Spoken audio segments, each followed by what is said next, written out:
This presentation is a webinar given on May 22nd, 2020 by Ascent Tutoring, a tutoring service by students for students.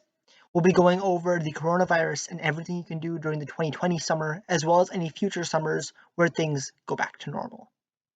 Thank you, and I hope you enjoy. Hi, I'm Charvi. I'm Murtaza. I'm Adiyasha. And I'm Karthik. And we're all from Ascent Tutoring, and we're a group of high school students aiming to educate people about high school and how it works. And today we're making a video on how to maximize your high school summer experience. So in this presentation, we'll start off by talking about courses and then move into summer programs, followed by internships and jobs, volunteering, test course prep, and finally wrapping up with competitions. So our presentation will be structured with every category answering 3 questions. The first question is, what are they? Explaining what this activity consists of. The second question is where and when. So where do you find these activities and when can you do them? And the third question that we're answering is, why should you do them?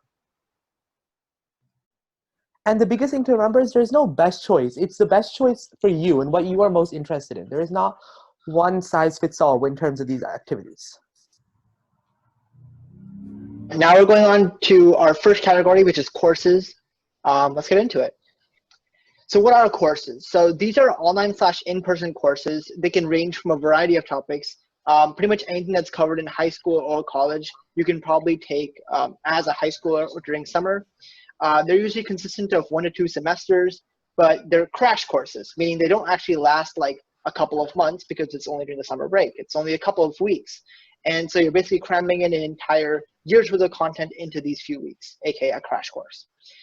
These can take place at your local high school, community colleges, universities, and online institutions. In our experience, a lot of the local high schools that offer it are usually private high schools, but you'll have to look around in your area to see if there are any other institutions that will offer these courses. So when can you take them? Pretty much any year works. We recommend early on in your high school life, so your freshman year summer or your sophomore year summer, just because you want to kind of get courses or whatever, explore your interests before you have to stress about stuff like standardized testing and the things that come along with later years. And for this pandemic summer, we know that since a lot of things are shut down, well, mostly online courses are available for you to do, and it's a great way to use your time during this pandemic as we're all stuck at home. You can pick up a new skill and you can, use your time wisely. So again, why would you take it? The biggest reason that a lot of people take courses over the summer is for credit. So you can gain high school or college course credit. You can skip this course essentially in college and get credit for a course your high school might not offer while you're in high school. So this can be literally anything. This can be chemistry. It can be a business course. It can be quite literally anything. Just it's a great way to kind of explore your interests. And then the second reason you take it is for enrichment. So this would mean that you're just taking it either to prepare yourself for a class that you're going to take the next year, or to explore a course that you might not have at your high school. So let's say that my high school doesn't offer an AP physics course, but I really want to take the course. So I sign up for a class at a community college regarding this topic, and I'd be able to gain experience with physics and kind of explore to see if I would like to do physics in the future. It's a great way to invest in your future. We also have summer programs as another option. So this term is kind of broad and it can refer to a lot of things.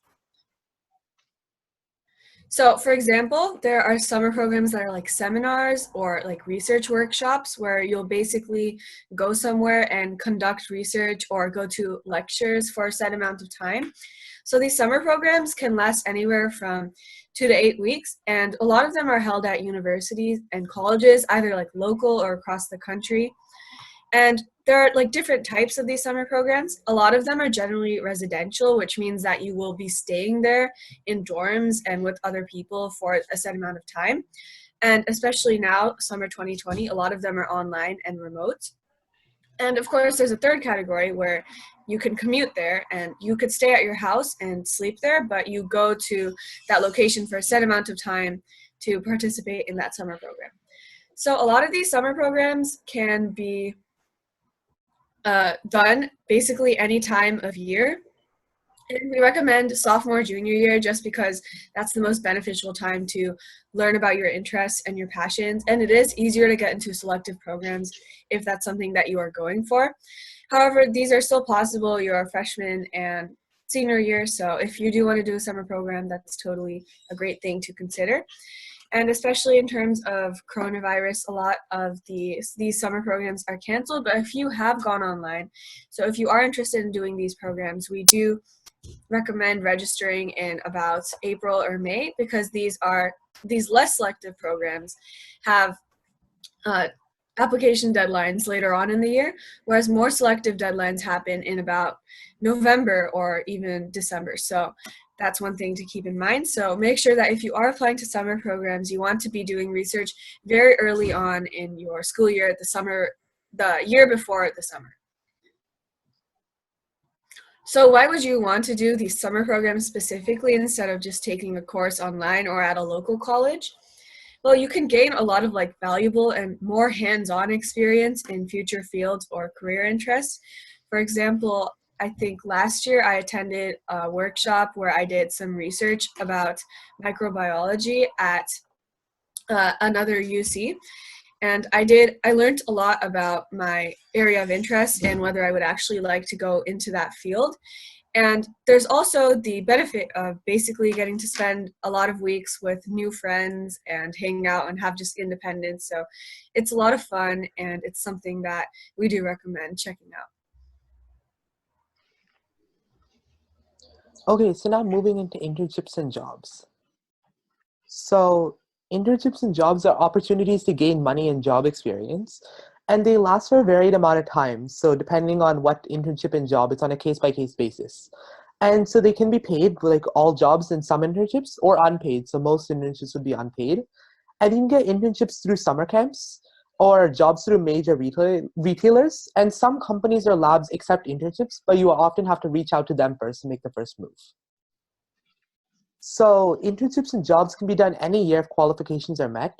However, if you're working for money in California, you can only get a work permit at age 16, and the business has to accept you. And during this COVID-19 pandemic, many businesses aren't looking to hire, but some internships may be online. It depends on the company. And so why would you choose to do an internship or a job? You can gain experience that can be shown up on your resume or college app. It can help you show interest in different careers and explore your passions. You can obviously make money through jobs, and you can make connections through internships and jobs.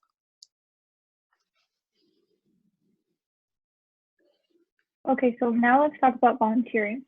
So there's a wide variety of things that can count as volunteering, from tutoring at your local schools or attending park cleanup events. But the main thing to remember is it's not considered volunteering if you get paid. The great thing about volunteering is it's generally more flexible than the other options that we've given so far, and you can do volunteering in as well as doing these other programs. And you can also volunteer at nonprofit organizations, as many are looking specifically for high schoolers. So when should you do volunteering? Volunteering, you can volunteer any summer, but we recommend early on in your freshman or sophomore years, as this will allow you to gain experience in fields that you're interested in and use the summers later on to attend more involved activities. However, during this summer, many volunteering opportunities in person have been canceled. However, there's still a lot of ways to volunteer through online organizations and student-run organizations, and there still are some in-person volunteering organizations, such as supply delivery. So why should you volunteer? Volunteering is a really great way to gain a meaningful experience in a field of your choice and demonstrate interest in that experience.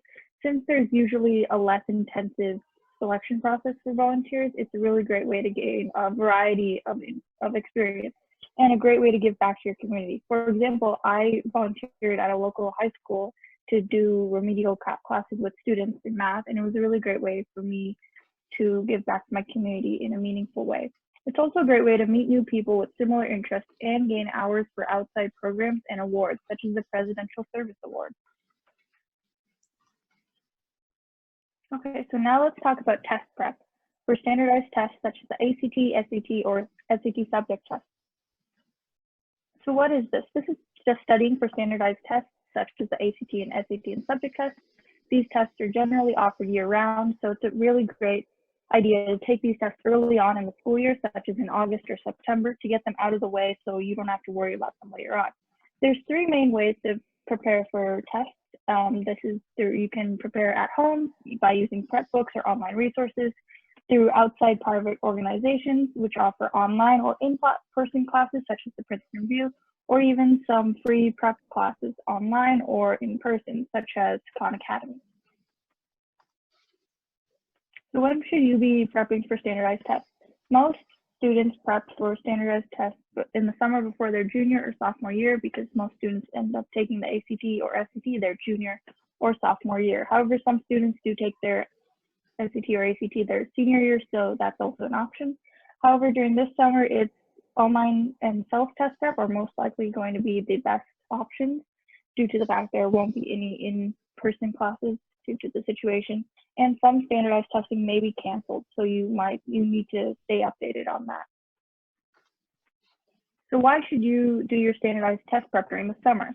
Since standardized testing is a very important component of your high school career and for college admissions later on, it's best to take it earlier rather than later so that you have more time to focus on the test itself and so that you can focus on your other classes during the school year, because classes can interfere with test prep during the school year.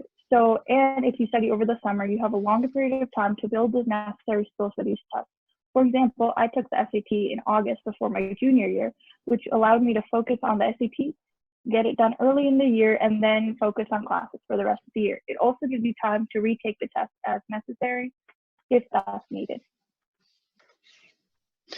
All right, now let's go on to competition. So this is a pretty varied topic, so let's just jump into it. So a lot to get in. So what are competitions? So competitions are essentially high school competitions in areas that you're interested in. This can be range from musical competitions where you submit a performance. It could be sports competitions where you compete in a tournament. It could be STEM competitions where you're designing different projects or submitting reports on scientific reports on something that you're interested in or you've done an experiment on. These can be online or in person.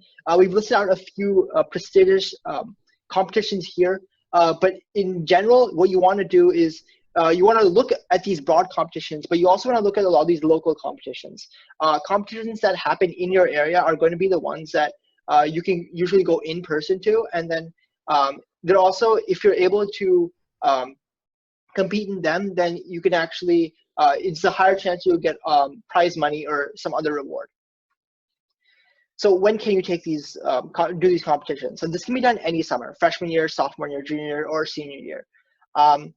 During this pandemic summer, there are going to be a lot of more online competitions. This means design contests, writing competitions, maybe even video submissions. It really depends on the competition, but in general, they're going to be not going to be a lot more in-person competitions than other summers. So why would you want to compete in these competitions? So the first one is to experience competition. And this might seem really vague and abstract, but it really does build assertiveness and confidence, which are two traits that you will need going into the future, regardless of whatever field you want to go into.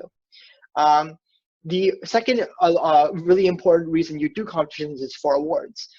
These are, if you are able to win awards, they're great to put in a college application as they show rigor and they show colleges that you were passionate enough about a subject to win an award. You can also win scholarships and prize money. This can go towards your college fund, or it can just go towards personal interests. And finally, exploring an interest. So when you end up going into these competitions, you'll develop a skill set that will help you on in later life if you ever try to pursue that same interest. So let's say that I'm interested in physics and I do a competition for physics, a design competition. Competing in that competition and designing the project will in turn build my skill set and help me see if I'm really interested in physics rather than just something that like a passing hobby. All right, and that's going to be it. Thank you very much for sticking through us with this webinar. If you have any questions, please leave them in the comments below, or email us at tutoringbyascent@gmail.com. We'll do our best to respond. And visit our website at tinyurl.com/ascenttutoring in order to see our other webinars and stay updated with other content that we will be putting out about high school. Thank you so much. And if you really like this video, please like it. It helps get the word out, and we hope to reach as many people as possible. So thank you. Thank you.